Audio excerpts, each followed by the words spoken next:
Namaskaram. Welcome to Rasathantra Academy. Develop your chemistry with chemistry. Myself, Annie Smith. ഇന്ന് നമ്മൾ +1 some basic concepts in chemistry continue ചെയ്യാണ്. Last പാർട്ടാണ് limiting reagent, empirical and molecular formula, methods to determine the concentration of reactants. അങ്ങനെ 3 topics. അപ്പോൾ ആദ്യത്തെ നമ്മുടെ topic limiting reagent. Limiting reagent വരുന്നത് ഒരു കെമിക്കൽ റിയാക്ഷനിലാണ്. ഒരു കെമിക്കൽ റിയാക്ഷൻ പ്രോഡക്ട്സ് തരും അല്ലേ, new products are formed in a chemical reaction. തോന്നിയ പോലെ അല്ല റിയാക്ടൻസ് കമ്പൈൻ ചെയ്യുന്നത്. The combine in definite proportions ഇല്ലേ. കഴിഞ്ഞ ദിവസം നമ്മൾ സ്റ്റോയിഷ്യോമെട്രി പഠിച്ചപ്പോൾ ഡെഫിനറ്റ് പ്രപ്പോർഷൻസ് ഒക്കെ കണ്ടു. നമ്മൾ എന്തിനു വേണ്ടിയിട്ടാണ് ബാലൻസ് ചെയ്യുന്നത് എന്നൊക്കെ കണ്ടു. അപ്പോൾ ഒരു ഡെഫിനറ്റ് ആയിട്ടുള്ള റേഷ്യോയിലാണ് നമ്പർ ഓഫ് മോൾസ് അല്ലെങ്കിൽ നമ്പർ ഓഫ് മോളിക്യൂൾസ് അല്ലെങ്കിൽ വോളിയം ഇങ്ങനെയുള്ള കാര്യങ്ങളൊക്കെ അനുസരിച്ചിട്ടാണ് റിയാക്ടൻസ് കമ്പൈൻ ചെയ്ത് പ്രോഡക്ട്സ് ഫോം ചെയ്യുന്നത്. നമ്മൾ ഇന്നിവിടെ പഠിക്കാൻ പോകുന്നത് limiting reagent. Limiting means what? Restrict ചെയ്യുക, നിയന്ത്രിക്കുക അല്ലേ. അപ്പോൾ ഇവിടെ ലിമിറ്റിംഗ് റിയേജൻറ്റ് കൊണ്ട് ഉദ്ദേശിക്കുന്നത് ഒരു റിയാക്റ്റൻറ്റിനെയാണ്. One of the reactants. ഒന്നിലധികം റിയാക്റ്റൻസ് ഉണ്ടെങ്കിൽ അതിൽ ഏതെങ്കിലും ഒരാളുടെ എമൗണ്ട് ആദ്യം തീർന്നു പോയാൽ പിന്നെ ഈ കെമിക്കൽ റിയാക്ഷൻ മുന്നോട്ട് പോവുമോ? Will it proceed? പ്രോഡക്റ്റ് ആകാനായിട്ട് അറ്റ്ലീസ്റ്റ് ഈ പറയുന്ന കെമിക്കൽ റിയാക്ഷനിൽ 2 റിയാക്റ്റൻസ് വേണം, എങ്കിലേ പ്രോഡക്റ്റ് ഫോം ചെയ്യുമെന്ന് വിചാരിക്കും. അപ്പോൾ നമ്മൾ എടുക്കുന്ന ഒരു കെമിക്കൽ റിയാക്ഷൻ അമോണിയയുടെ ഫോമേഷന് നൈട്രജനും ഹൈഡ്രജനും ആവശ്യമുണ്ട് ഇല്ലേ. അതിൽ ഹൈഡ്രജൻ തീർന്നു പോയി എന്ന് വിചാരിക്കും. ഹൈഡ്രജൻ്റെ എമൗണ്ട് തീർന്നു പോയെങ്കിൽ പിന്നെ അമോണിയ ഫോമേഷൻ നടക്കുമോ? ഇല്ല. അപ്പോൾ ആദ്യം കൺസ്യൂം ചെയ്ത് പോകുന്ന അല്ലെങ്കിൽ തീർന്നു പോകുന്ന റിയാക്റ്റൻ്റ് ഏതാണോ അയാളെയാണ് നമ്മൾ ലിമിറ്റിംഗ് റിയേജൻറ്റ് എന്ന് വിളിക്കുന്നത്. The reactant that gets consumed first in a chemical reaction is termed as limiting reagent. മനസ്സിലായിട്ടുണ്ടെന്ന് വിചാരിക്കുന്നു. ഇനി നമുക്കൊരു പ്രോബ്ലം ചെയ്ത് നോക്കാം, അപ്പോഴാണ് നമുക്ക് കൂടുതലായിട്ടും മനസ്സിലാകുന്നത്. അപ്പോൾ ടീച്ചർ ഒരു ക്വസ്റ്റ്യൻ പറയാൻ പോവാണ്, ശ്രദ്ധിച്ചു കേട്ടോളൂ. In a chemical reaction for the formation of ammonia, nitrogen 50 gram of nitrogen is reacting with 10 gram of hydrogen. 50 gram of nitrogen reacting with 10 gram of hydrogen. Which is the limiting reagent? What amount of ammonia is produced? ഇപ്പോൾ 2 ചോദ്യങ്ങൾ നമുക്കുണ്ട്. Which is the limiting reagent? നൈട്രജനും ഹൈഡ്രജനും ചേർന്ന് ammonia form ചെയ്യുന്നു. 50 gram nitrogen, 10 gram hydrogen. ഇതിൽ ആരാണ് limiting reagent? Hydrogen ആണോ nitrogen ആണോ? ഇനി second part of the question, ammonia എത്രമാത്രം ഫോം ചെയ്തു? Calculate the amount of ammonia produced. അപ്പോൾ നമുക്ക് ഇങ്ങനെയുള്ള പ്രോബ്ലംസ് ചെയ്യുമ്പോഴൊക്കെ ബാലൻസ്ഡ് ആയിട്ടുള്ള കെമിക്കൽ ഇക്വേഷൻ്റെ ആവശ്യമുണ്ട്. അപ്പോൾ നമ്മൾ ആദ്യം തന്നെ കെമിക്കൽ ഇക്വേഷൻ എഴുതാൻ പോവാണ്. Nitrogen plus hydrogen is forming ammonia. You have to balance it.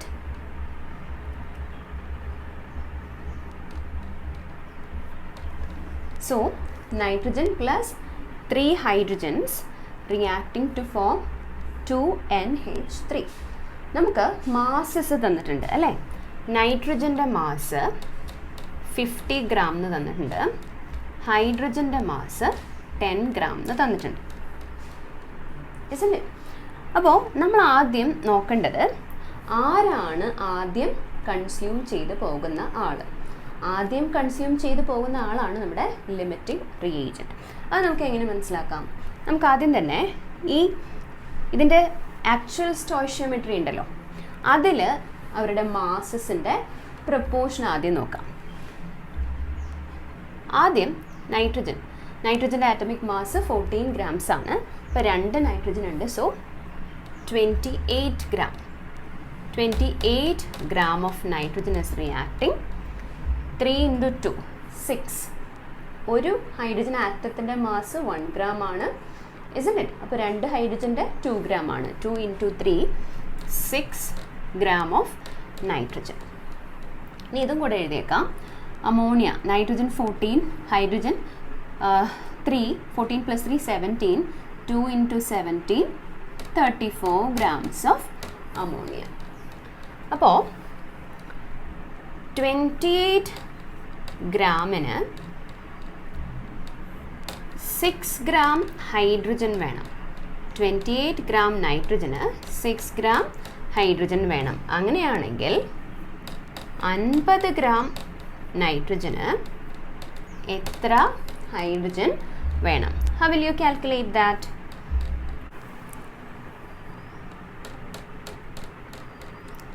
Six upon 28 into 50. That is equal to 10.71 gram. അപ്പോൾ 10.71 gram ആണ് ഹൈഡ്രജൻ വേണ്ടത്. എത്ര നൈട്രജന് വേണ്ടിയിട്ട്? 50 gram നൈട്രജന് വേണ്ടിയിട്ട് 10.71 gram വേണം നമ്മൾ കാൽക്കുലേറ്റ് ചെയ്തു. അപ്പോൾ അതിൻ്റെ അർത്ഥം എന്താണ്? ഇവിടെ എത്ര ഹൈഡ്രജനാണ് ഉള്ളത്? 10 ഗ്രാമേ ഉള്ളൂ. അപ്പോൾ 50 gram നൈട്രജന് 10 gram ഹൈഡ്രജൻ പോരാ. അപ്പോൾ ആരാണ് ആദ്യം കൺസ്യൂം ചെയ്തു പോകുന്ന ആൾ? Hydrogen, isn't it? ഹൈഡ്രജൻ തികയില്ലല്ലോ. അപ്പോൾ ഹൈഡ്രജനാണ് ആദ്യം കൺസ്യൂം ചെയ്തു പോകുന്ന ആൾ. അപ്പോൾ ആരാണ് നമ്മുടെ limiting reagent? Hydrogen is the limiting reagent. കാരണം ഹൈഡ്രജൻ തീർന്നു പോയാൽ പിന്നെ അമോണിയ ഫോർമേഷൻ നടക്കില്ല. മനസ്സിലായല്ലോ? So who is the limiting reagent? Hydrogen is the limiting reagent. ഇനി നമുക്ക് നമ്മുടെ ക്വസ്റ്റ്യൻ്റെ സെക്കൻഡ് പാർട്ടിലേക്ക് പോകാം. എന്തായിരുന്നു അത്? അമോണിയയുടെ എമൗണ്ട് കാൽക്കുലേറ്റ് ചെയ്യാനാണ് പറഞ്ഞിരിക്കുന്നത്, അല്ലേ? അപ്പോൾ ഒരു കാര്യം നമ്മൾ പ്രത്യേകമായിട്ട് ശ്രദ്ധിക്കണം. ആരാണോ ലിമിറ്റിംഗ് റിയേജൻറ്റ് അയാളുടെ ക്വാണ്ടിറ്റിക്ക് അനുസരിച്ചിട്ടാണ് നമ്മൾ അമോണിയയുടെ അല്ലെങ്കിൽ ഏതാണോ പ്രോഡക്റ്റ് അതിൻ്റെ ഫോർമേഷൻ ഡിറ്റർമിൻ ചെയ്യേണ്ടത്. കാരണം മറ്റേയാൾ 50 ഉണ്ട്, 50 മൊത്തം റിയാക്ട് ചെയ്യുന്നുണ്ടോ? ഇല്ല. അപ്പോൾ 50 മൊത്തം റിയാക്ട് ചെയ്യാത്തത് കൊണ്ട് ആ ലിമിറ്റിംഗ് റിയേജൻറ്റിൻ്റെ മാസ് എടുത്തിട്ട് നമ്മൾ അമോണിയയുടെ എമൗണ്ട് കാൽക്കുലേറ്റ് ചെയ്യുന്നതാണ് നല്ലത്. മനസ്സിലായി? എന്നാലേ നമുക്ക് കറക്റ്റ് ആൻസർ കിട്ടുള്ളൂ. So you have to take hydrogen and ammonia. 6 gram hydrogen will produce 34 gram ammonia. അങ്ങനെയാണെങ്കിൽ 10 gram hydrogen will produce 34 upon 6 into 10. The answer is 56.66 gram. ഇതാണ് അമോണിയയുടെ മാസ്. ലിമിറ്റിംഗ് റിയേജൻറ്റ് വരുന്ന problem എങ്ങനെ ചെയ്യാൻ പറ്റുമെന്ന് മനസ്സിലായി അല്ലേ? ഇനി നമുക്ക് അടുത്ത ടോപ്പിക്ക് പഠിക്കാം, എംപിരിക്കൽ ഫോർമുല. എന്താണ് empirical formula? Empirical formula represents the simplest ratio of elements in a compound. Molecular formula നമുക്കറിയാം അല്ലേ? എന്താണ് മോളിക്കുലർ ഫോർമുല? ഒരു കോമ്പൗണ്ടിൻ്റെ മോളിക്കുലർ ഫോർമുല കൊണ്ട് ഉദ്ദേശിക്കുന്നത് ആ കോമ്പൗണ്ടിൽ ഉള്ള എല്ലാ ആറ്റംസിൻ്റെയും എക്സാക്റ്റ് നമ്പേഴ്സ് ആ കോമ്പൗണ്ടിൽ എത്ര എന്നുള്ളതാണ് അല്ലേ? ഒരു കെമിക്കൽ കോമ്പൗണ്ടിൽ അതിൽ ഓരോ കോൺസ്റ്റൻറ്റ് എലമെൻസും എത്ര ആറ്റംസ് വീതമുണ്ട് എക്സാക്റ്റ് നമ്പറാണ്. പക്ഷേ എംപിരിക്കൽ ഫോർമുല എന്ന് പറഞ്ഞാൽ എക്സാക്റ്റ് നമ്പർ അല്ല, simplest whole number ratio. For example, ഗ്ലൂക്കോസിൻ്റെ മോളിക്കുലർ ഫോർമുല, ഗ്ലൂക്കോസിൻ്റെ MF എന്ന് എഴുതാൻ teacher. Molecular formula is C6H12O6, isn't it? എന്നാൽ ഗ്ലൂക്കോസിൻ്റെ എംപിരിക്കൽ ഫോർമുല, ഗ്ലൂക്കോസിൻ്റെ എംപിരിക്കൽ ഫോർമുല ഇസ് ഇതിനെ ഒരു കോമൺ ഫാക്ടർ കൊണ്ട് ഡിവൈഡ് ചെയ്താൽ മതി മോളിക്കുലർ ഫോർമുലയെ. If you divide it by 6 you will get CH2O. So this is the simplest whole number ratio of elements in the compound glucose. മനസ്സിലായോ? Empirical formula എന്താണ്, molecular formula എന്താണ്? Empirical formula, molecular formula, ഇത് കണ്ടുപിടിക്കാനുള്ള numerical problems നമുക്ക് ചെയ്യാനുണ്ട്. അപ്പോൾ അതിന് വേണ്ടിയിട്ട് നമുക്ക് ചെറിയ 2-3 കാര്യങ്ങൾ അറിയണം. എംപിരിക്കൽ ഫോർമുലയും മോളിക്കുലർ ഫോർമുലയും എങ്ങനെയാണ് റിലേറ്റഡ് ആയിട്ടുള്ളത്. So will see that empirical formula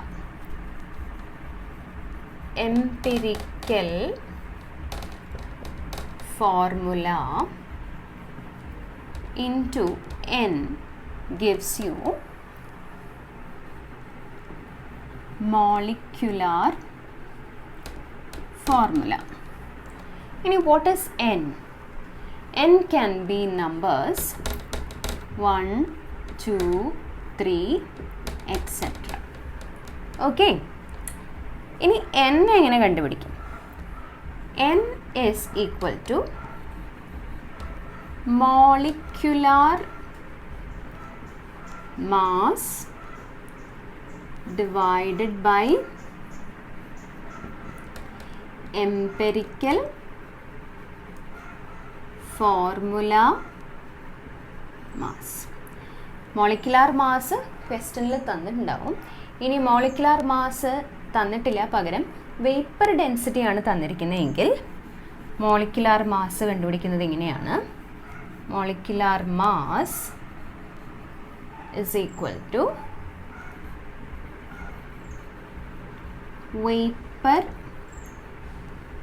density into 2. So this is how you determine the molecular mass. Empirical formula mass, empirical formula നമ്മൾ കണ്ടുപിടിച്ചു കഴിഞ്ഞാൽ നമുക്ക് കണ്ടുപിടിക്കാനായിട്ട് സാധിക്കും. ഇനി എങ്ങനെയാണ് ഈ എംപിരിക്കൽ ഫോർമുല കണ്ടുപിടിക്കുന്നതെന്നുള്ളത് നമുക്ക് ഒരു ന്യൂമറിക്കൽ പ്രോബ്ലം ചെയ്തിട്ട് തന്നെ മനസ്സിലാക്കാം. ടീച്ചർ ഒരു പ്രോബ്ലം എക്സ്പ്ലെയിൻ ചെയ്യാൻ പോവാണ്.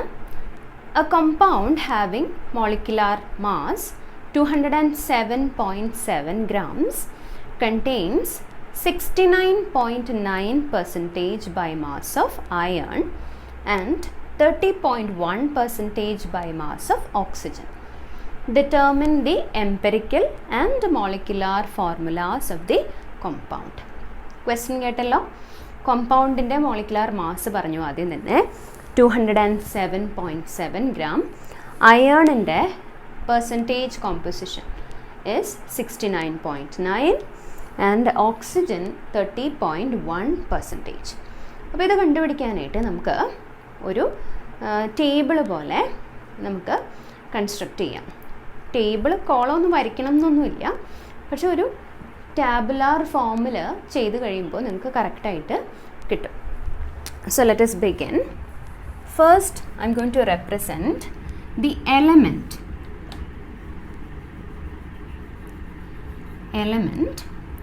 പിന്നെ percentage composition, atomic mass of the element, number of moles, ratio of moles, whole number, ratio. ഇത്രയും കാര്യങ്ങളാണ് നമുക്ക് വേണ്ടത്. Element, percentage composition, atomic mass, number of moles, ratio of moles, whole number, ratio. ഇതിൽ iron ആണ് നമ്മുടെ first element. അപ്പോൾ teacher iron എന്ന് എഴുതുന്നു. Percentage composition 69.9. ആറ്റമിക് മാസ് മിക്കവാറും തന്നിട്ടുണ്ടാവും. 55.85 is the atomic mass. Number of moles എങ്ങനെ കണ്ടുപിടിക്കും? മാസ് ബൈ മോളാർ മാസ് ആണ്, isn't it? നമുക്ക് പെർസെൻറ്റേജ് കോമ്പസിഷൻ ആണ് തന്നിരിക്കുന്നത്. അതൊരു പ്രൊപ്പോർഷൻ ആയതുകൊണ്ട് you can take it as, ഇവിടെ ഈ ഒരു പെർസ്പെക്റ്റീവിൽ നമുക്കത് മാസ്സായിട്ട് തന്നെ എടുക്കാം. കാരണം നമുക്ക് റേഷ്യോ ആണല്ലോ കണ്ട്, നമ്പർ ഓഫ് മോൾസ് ആണ്. So you can divide the percentage composition by 55.85. നമുക്ക് കിട്ടുന്ന ആൻസർ ഇറ്റ് ഈസ് 1.25 മോൾസ് എന്നാണ് ആൻസർ കിട്ടുന്നത്. ഇനി ഓക്സിജൻ്റെ percentage composition is 30.1, atomic mass 16 ആണ്. ഇനി മാസ് ബൈ മോളാർ മാസ് എന്നുള്ള അവിടെ നമ്മൾ നമ്പർ ഓഫ് മോൾസ് കാണാൻ percentage composition divided by 16 you get it as 1.88 എന്നാണ് മോൾസിൻ്റെ വാല്യൂ കിട്ടുക. ഇനി റേഷ്യോ ഓഫ് മോൾസ് കാണാൻ നമ്മൾ എന്താ ചെയ്യേണ്ടതെന്ന് വെച്ച് കഴിഞ്ഞാൽ ഈ നമ്പർ ഓഫ് മോൾസ് ആരുടെയാണോ കുറവ് ആ കുറഞ്ഞ വാല്യൂ കൊണ്ട് ബാക്കി എല്ലാവരുടെയും നമ്പർ ഓഫ് മോൾസ് ഡിവൈഡ് ചെയ്യും. ഇപ്പോൾ ഇവിടെ ആകെ 2 എലമെൻസേ ഉള്ളൂ, അയൺ ആൻഡ് ഓക്സിജൻ. ഇതിൽ അയണിൻ്റെ ആണ് കുറവ് അല്ലേ number of moles. So we divide that number, we use that number to divide all other number of moles. അപ്പോൾ ഇവിടെ 1.25 ആണ് ഇതിൻ്റെ number of moles divided by 1.25 it is equal to 1. ഇനി ഇവിടെ 1.88 ആണ്.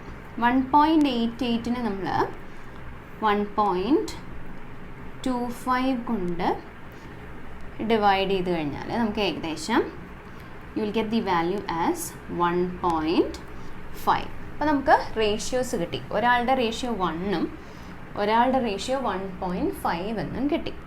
ഇനി അടുത്ത കോളത്തിൽ എന്താ വേണ്ടത്? ഹോൾ നമ്പർ റേഷ്യോ ആണ് വേണ്ടത്. നമുക്ക് ഡെസിമൽ ഒന്നും പാടില്ല, ഒരു ഹോൾ നമ്പർ വേണം അല്ലേ? ഹോൾ നമ്പർ ആക്കാൻ നമുക്കൊരു സൂട്ടബിൾ ഇൻറ്റിജർ കൊണ്ട് രണ്ടിനെയും മൾട്ടിപ്ലൈ ചെയ്യണം. ഇത് 1ഉം ഇത് 1.5ഉം ആണ്.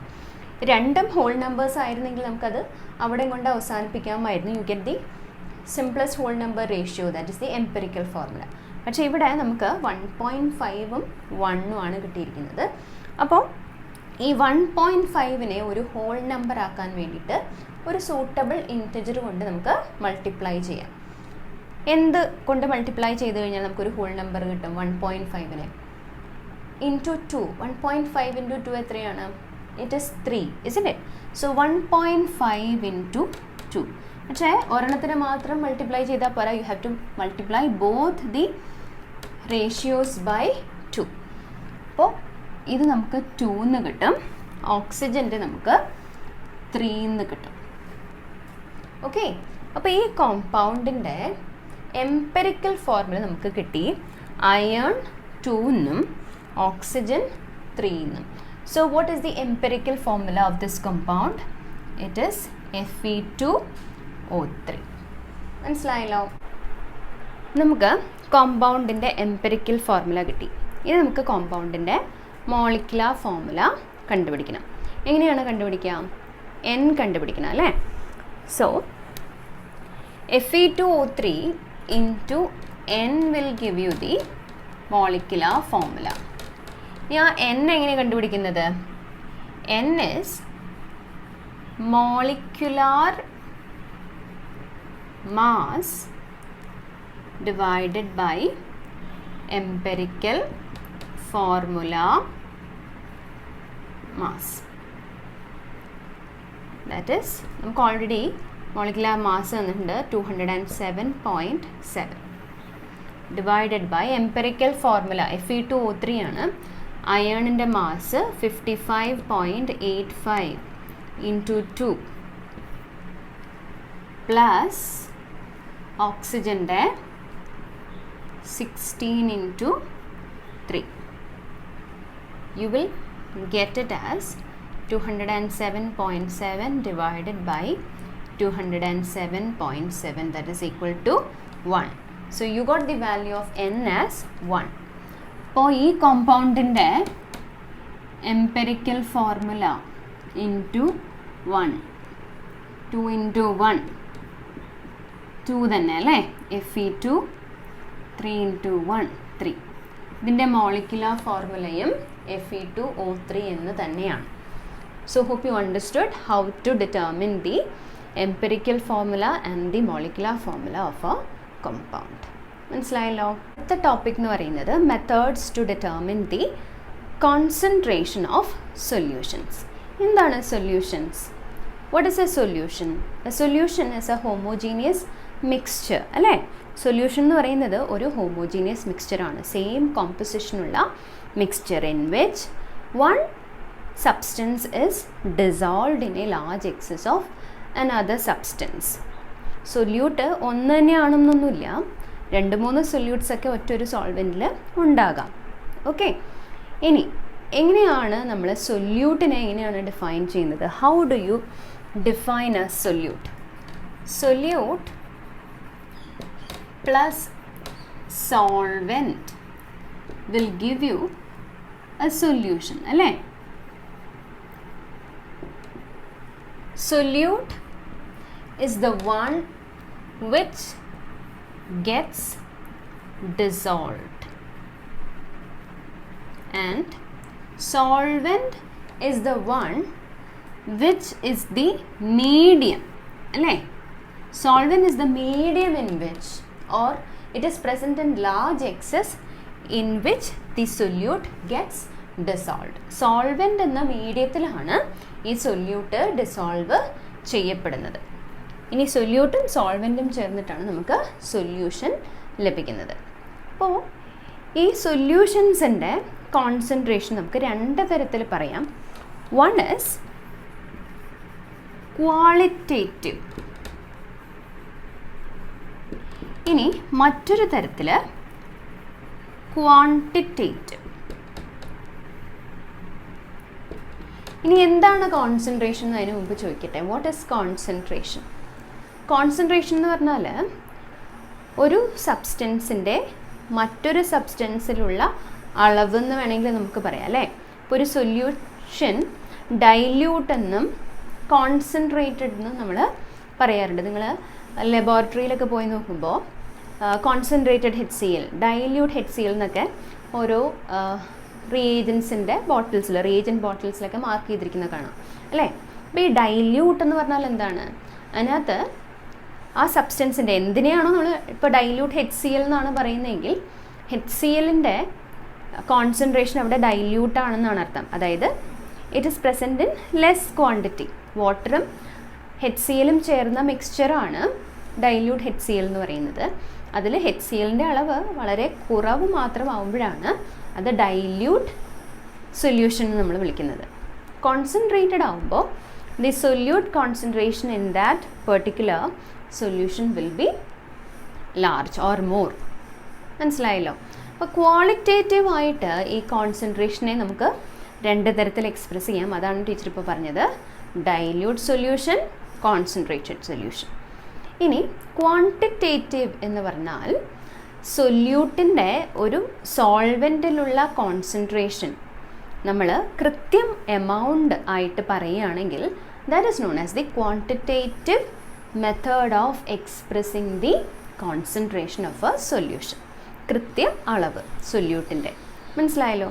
അപ്പോൾ അങ്ങനെ എങ്ങനെയൊക്കെ നമുക്ക് ഒരു സൊല്യൂഷൻ്റെ ക്വാണ്ടിറ്റേറ്റീവ് ആയിട്ടുള്ള കോൺസെൻട്രേഷനെ എക്സ്പ്രസ് ചെയ്യാമെന്നാണ് ടീച്ചർ ഇനി പറയാൻ പോകുന്നത്. 4 മെത്തേഡ്സാണ് നമുക്കുള്ളത്.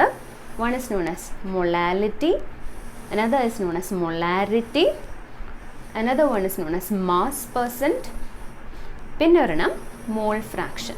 അങ്ങനെ 4 എണ്ണമാണ് നമ്മൾ പഠിക്കാൻ പോകുന്നത്. ആദ്യം നമ്മൾ പഠിക്കാൻ പോകുന്നത് മാസ് പെർസെൻറ്റ്. ക്വാണ്ടിറ്റേറ്റീവ് ആയിട്ടുള്ള എക്സ്പ്രഷൻ വളരെ ഇമ്പോർട്ടൻ്റ് ആണ് കെമിസ്ട്രിയിൽ. കാര്യം എന്താണെന്ന് വെച്ച് കഴിഞ്ഞാൽ കെമിസ്ട്രിയുടെ ഒരുപാട് ആപ്ലിക്കേഷൻസ് നമ്മൾ ഡിസ്കസ് ചെയ്തതല്ലേ ആദ്യത്തെ പാർട്ടിൽ. അപ്പോൾ മരുന്നുകളെക്കുറിച്ച് നമ്മൾ സംസാരിക്കുകയുണ്ടായി അല്ലേ. മരുന്നുകൾ മാത്രമല്ല, നമ്മൾ കെമിസ്ട്രിയിൽ ഉപയോഗിക്കുന്നതായിട്ടുള്ള എല്ലാ പ്രോഡക്ട്സും അതിന് ഓരോ പർട്ടിക്കുലർ പ്രോപ്പർട്ടീസ് ഉണ്ട്. അപ്പോൾ മരുന്നുകൾ തന്നെ നമ്മൾ പരിശോധിച്ച് നോക്കിയാൽ അതിൻ്റെ കവറിൽ നമുക്ക് 50 mg 10 mg എന്നൊക്കെ കാണാം. ഇപ്പോൾ മുതിർന്ന ആൾക്കാർ കഴിക്കുന്ന പാരസെറ്റമോൾ 500 mg അല്ലെങ്കിൽ 650 mg ഡോളോ ഒക്കെ കണ്ടിട്ടുണ്ടാവും നിങ്ങൾ കഴിക്കുന്നുണ്ടാവും ഇല്ലേ? എന്നാൽ ചെറിയ കുട്ടികൾക്ക് നമ്മൾ അതേ 500 mg ആണോ കൊടുക്കുന്നത്? അല്ല, isn't it? അപ്പോൾ ഓരോരുത്തരുടെ വെയിറ്റ് അനുസരിച്ചൊക്കെയാണ് നമ്മൾ ആ ക്വാണ്ടിറ്റി. അപ്പോൾ ഈ 500 mg ഉള്ളത് കൃത്യമല്ല എങ്കിൽ നമുക്ക് ഒരു ദിവസം 3 നേരമൊക്കെ ആയിട്ടാണ് ഡോക്ടേഴ്സ് മരുന്ന് പ്രിസ്ക്രൈബ് ചെയ്ത് തരുന്നത്. അപ്പോൾ നമ്മൾ ഈ 3 എണ്ണം ഒരുമിച്ച് അങ്ങോട്ട് കഴിച്ചേക്കാമെന്ന് പറഞ്ഞിട്ട് ഒരുമിച്ച് രാവിലെ തന്നെ 3 പാരസെറ്റമോൾ കഴിച്ചു കഴിഞ്ഞാൽ നമുക്ക് സീരിയസ് ആയിട്ടുള്ള പ്രോബ്ലം വരും, isn't it? അപ്പോൾ ആ ആവശ്യത്തിന് കൃത്യമായിട്ടാണ് ഒരു ഡ്രഗ് ഫോർമുലേറ്റ് ചെയ്തിരിക്കുന്നത്. ഇനിയിപ്പോൾ ഒരു ഷാംപൂവിൻ്റെ കേസ് തന്നെ എടുക്കുകയാണെങ്കിൽ ഒരു പ്രത്യേക കൺസിസ്റ്റൻസി ഉണ്ട് ഷാംപൂവിന്. ഒരു ഇത്ര പതയണം, അല്ലെങ്കിൽ ഇങ്ങനെ ഒരു ക്വാളിറ്റി, ഷൈനി അപ്പിയറൻസ് മുടിക്ക് തരണം. അപ്പോൾ അങ്ങനെയുള്ള ക്വാളിറ്റീസൊക്കെ ഒരു ഷാംപൂവിന് ഉണ്ടാവണമെങ്കിൽ അതിൻ്റെ കോൺസെൻട്രേഷൻ, പല കമ്പണൻസ് ഉണ്ടാവുമല്ലോ ഷാംപൂവിൽ. അപ്പോൾ ആ കമ്പണൻസ് ഒക്കെ ഒരു പ്രത്യേക അളവിലാണെങ്കിലാണ് ആ പ്രത്യേക പ്രോപ്പർട്ടി ഒരു വസ്തുവിന് അല്ലെങ്കിൽ ഒരു പ്രോഡക്റ്റിന് ഉണ്ടാവുള്ളൂ. അപ്പോൾ ഈ കോൺസെൻട്രേഷൻ എന്ന് പറയുന്നത് വളരെ ഇമ്പോർട്ടൻ്റ് ആയിട്ടുള്ളൊരു കാര്യമാണ്. മെത്തേഡ്സ് ടു എക്സ്പ്രസ് കോൺസെൻട്രേഷനാണ് നമ്മളിപ്പോൾ പഠിക്കുന്നത്. ഇനി നമുക്ക് മാസ് പെർസെൻ്റ് എന്താണെന്ന് നോക്കാം. മാസ് പെർസെൻറ്റേജും പെർസെൻറ്റേജ് കോമ്പോസിഷനും രണ്ടും രണ്ടാണ്.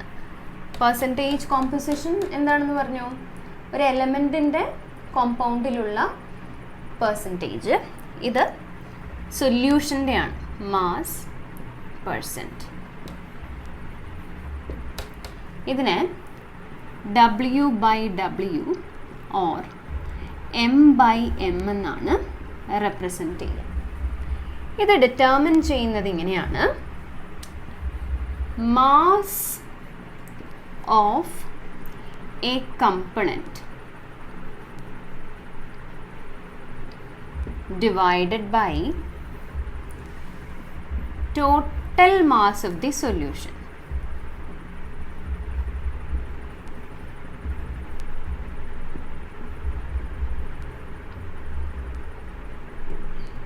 Into 100.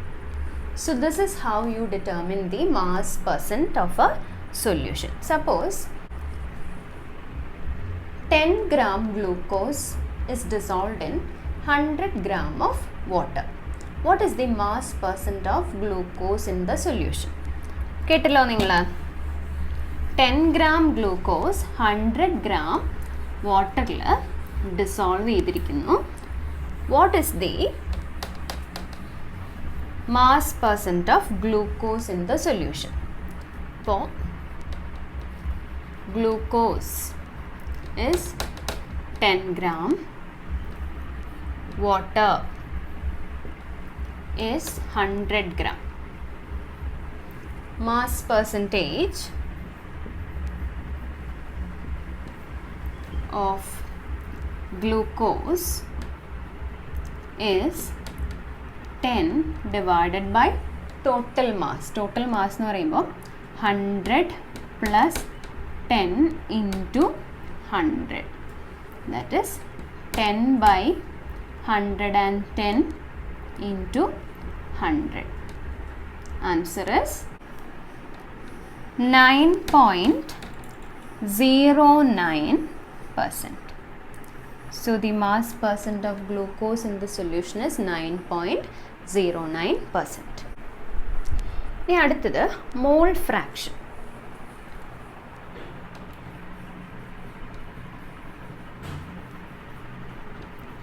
മോൾ ഫ്രാക്ഷൻ കൈ എന്ന പേരായ ഒരു സിമ്പിൾ കൊണ്ടാണ് റെപ്രസെൻ്റ് ചെയ്യുന്നത്. CHI. It is pronounced as chi. ഇനി chi എന്ന് പറയുന്നത് can be defined as the number of moles of one component divided by total number of moles of all the components in the mixture or solution. അപ്പോൾ suppose നമുക്ക് 2 components ആണുള്ളത്. എയും B എന്ന് പറഞ്ഞാൽ 2 components ആണുള്ളതെന്ന് വിചാരിക്കുക. അതിൽ Na number of moles of A and Nb number of moles of B ആണെങ്കിൽ mole fraction of A will be Na divided by Na plus Nb, and chi B is equal to Nb divided by Na plus Nb. This is the equation. മനസ്സിലായല്ലോ? ഇനി വേറൊരു പ്രത്യേകതയുള്ളത് chi A plus chi B is equal to unity അല്ലെങ്കിൽ 1. എത്ര components വേണമെങ്കിലും ഉണ്ടായിക്കോട്ടെ, ratio ആണല്ലോ. The total value of the sum of the mole fractions of all the components in a mixture will be equal to 1. 1, 2, 3, 4, 5 അങ്ങനെ എത്ര വേണമെങ്കിലും components ഉണ്ടായിക്കോട്ടെ, എത്ര components ഉണ്ടെങ്കിലും അവരുടെ എല്ലാ മോൾ ഫ്രാക്ഷൻസും നമ്മൾ സം ചെയ്താൽ അതിൻ്റെ വാല്യൂ നമുക്ക് 1 അല്ലെങ്കിൽ യൂണിറ്റി എന്ന് കിട്ടും. ഇനി നമുക്ക് ഒരു പ്രോബ്ലം ചെയ്യാം. Calculate the mole fraction of glucose, 10 gram glucose in 100 gram of water. 10 gram glucose, 100 gram water. ഇതിൽ ഗ്ലൂക്കോസിൻ്റെ മോൾ ഫ്രാക്ഷൻ കണ്ടുപിടിക്കാനാണ് നമ്മളോട് ആവശ്യപ്പെട്ടിരിക്കുന്നത്. നമ്മളെങ്ങനെ കണ്ടുപിടിക്കും? നമ്മൾ ആദ്യം തന്നെ നമ്പർ ഓഫ് മോൾസ് കണ്ടുപിടിക്കണം. chi glucose, mole fraction of glucose is equal to number of moles of glucose divided by number of moles of glucose plus number of moles of water. This is the equation. ഈ number of moles കാണാൻ വേണ്ടിയിട്ട് ഇപ്പോൾ ഒരു step teacher പെട്ടെന്ന് skip ചെയ്യുകയാണ്. Number of, കാരണം ഗ്ലൂക്കോസിൻ്റെ molar mass കണ്ടുപിടിക്കാൻ നിങ്ങൾക്കറിയാം, ഇറ്റ് ഈസ് 180. അപ്പോൾ ഇവിടെ മാസ് ബൈ മോളാർ മാസ് 10/180, അതാണ് ഇതിൻ്റെ നമ്പർ ഓഫ് മോൾസ്. ഇനി 10/180 plus number of moles of water 100 ആണ്, mass 100 divided by 80 is equal to 0.0098. ഇതാണ് ഗ്ലൂക്കോസിൻ്റെ മോൾ ഫ്രാക്ഷൻ നമുക്ക് കിട്ടുന്നത്. ഇതുപോലെ വാട്ടറിൻ്റെ മോൾ ഫ്രാക്ഷൻ കണ്ടുപിടിക്കാം. ഇല്ലെങ്കിൽ 1 minus mall fraction of glucose ചെയ്താൽ മതി. കാരണം ഗ്ലൂക്കോസിൻ്റെ മോൾ ഫ്രാക്ഷനും വാട്ടറിൻ്റെ മോൾ ഫ്രാക്ഷനും ചേർത്താൽ നമുക്ക് എത്ര കിട്ടണം? 1 കിട്ടണം അല്ലേ? അപ്പോൾ this is how you determine the mall fraction of A component. ഇനി നമ്മൾ പഠിക്കാൻ പോകുന്നത് മൊളാരിറ്റി. ശ്രദ്ധിക്കണം, സിമിലർ ആയിട്ടുള്ള 2 ടേംസ് ഉണ്ട്. This is molarity, RITY. It is represented by capital M. Unit moles per litre. കാരണം ഇതിൻ്റെ ഡെഫിനിഷൻ ഇതാണ്. Molarity is found out by the equation number of moles of solute divided by volume of the solution in liters. എഴുതാം. molarity capital M is equal to number of moles of solute divided by volume of solution in liters. So this is how you calculate the molarity of a solution. Volume of solution in liters എന്നാണ് പറഞ്ഞത്. Volume നിങ്ങൾക്കറിയാം, it depends on temperature അല്ലേ? Temperature കൂടുന്നതനുസരിച്ച് volume change വരും കുറയുന്നതനുസരിച്ചും. Charles law പഠിച്ചിട്ടുണ്ട്, isn't it?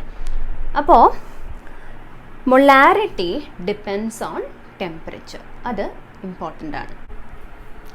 നമുക്ക് molarity base ചെയ്തിട്ട് ഒരു numerical problem ചെയ്യാം. Calculate the amount of sodium hydroxide required to prepare 250 ml 0.5 molar solution of it. എന്താണ് അതിൻ്റെ അർത്ഥം? നമുക്ക് 0.5 മോളാർ കോൺസെൻട്രേഷനുള്ള 250 ml സോഡിയം ഹൈഡ്രോക്സൈഡ് സൊല്യൂഷൻ ഉണ്ടാക്കണം. അതിനാവശ്യമായിട്ടുള്ള സോഡിയം ഹൈഡ്രോക്സൈഡിൻ്റെ മാസ് എത്ര വേണം, അതാണ് ചോദ്യം. അപ്പോൾ ഇവിടെ 0.5 മോളാർ എന്നുള്ളത് ടീച്ചർ അവിടെ എഴുതിയിട്ടുണ്ട്. 250 ml സൊല്യൂഷൻ പ്രിപ്പയർ ചെയ്യണം. ആരുടെയാണ്? സോഡിയം ഹൈഡ്രോക്സൈഡിൻ്റെ. അപ്പോൾ നമുക്ക് ആദ്യം തന്നെ മൊളാരിറ്റിയുടെ ഇക്വേഷൻ ഒന്ന് റീകളക്ട് ചെയ്യാം. എന്താണ് മൊളാരിറ്റിയുടെ equation? Number of moles of solute by volume of solution in litres. അത് മറക്കണ്ട.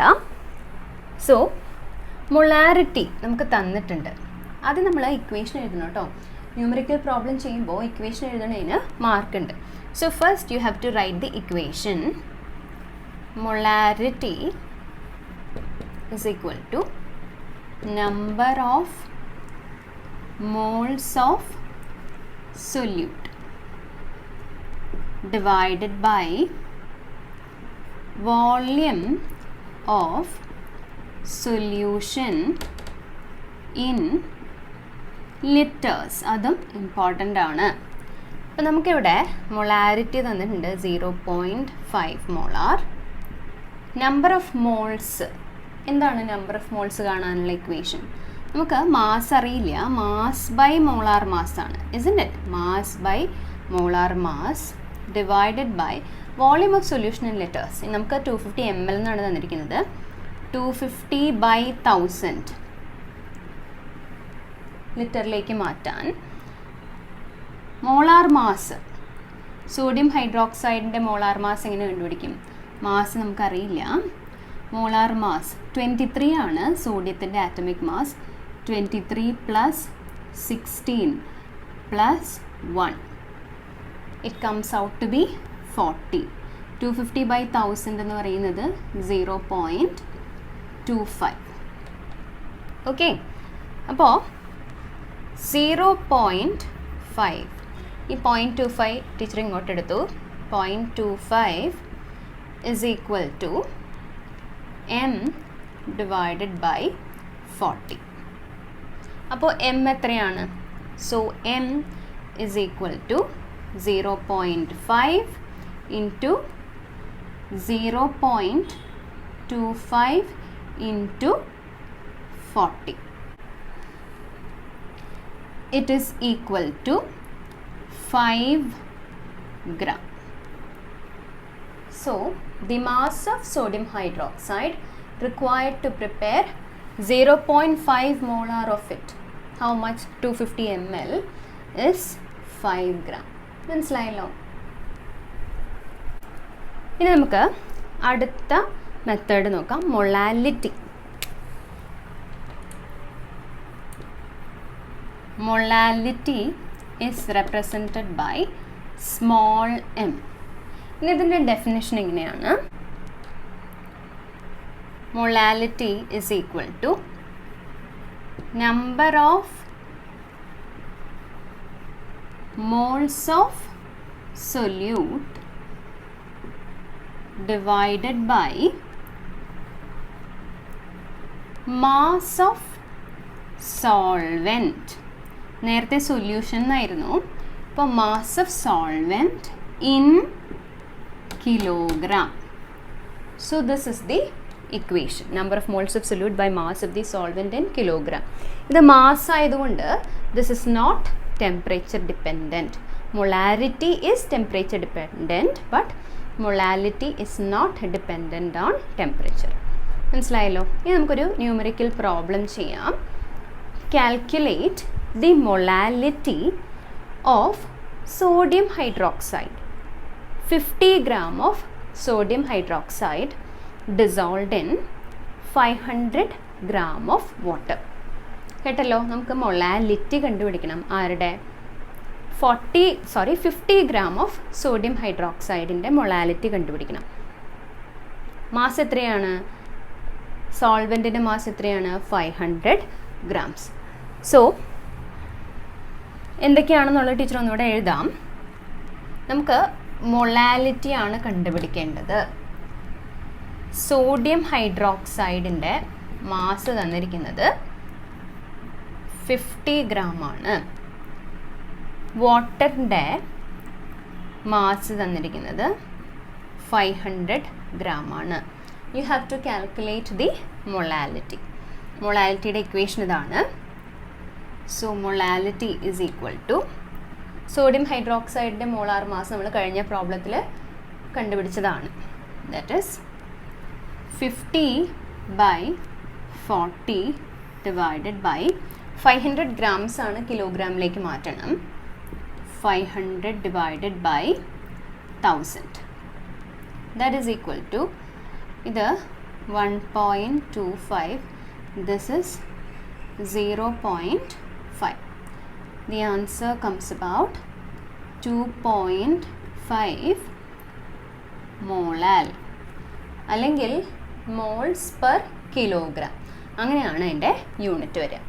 അപ്പോൾ ഇതാണ് മൊളാലിറ്റി. അപ്പോൾ നമ്മൾ എല്ലാ മെത്തേഡ്സും പഠിച്ചു. കോൺസെൻട്രേഷൻ മെത്തേഡ്സ് നമുക്ക് +1 പഠിക്കാനുള്ളത് പഠിച്ചു കഴിഞ്ഞു. ഈ യൂണിറ്റ് ഇതോടെ അവസാനിച്ചു. ഇനി ഇതിലെ ന്യൂമറിക്കൽ പ്രോബ്ലംസ് നിങ്ങൾക്ക് അത്ര തറവായിട്ടുണ്ടാവില്ല എന്നറിയാം. അപ്പോൾ നമുക്ക് അടുത്ത ക്ലാസ്സിൽ കുറേ അധികം ന്യൂമറിക്കൽ പ്രോബ്ലംസ് ചെയ്ത് നോക്കാം. Okay, thanks for watching. Have A nice day.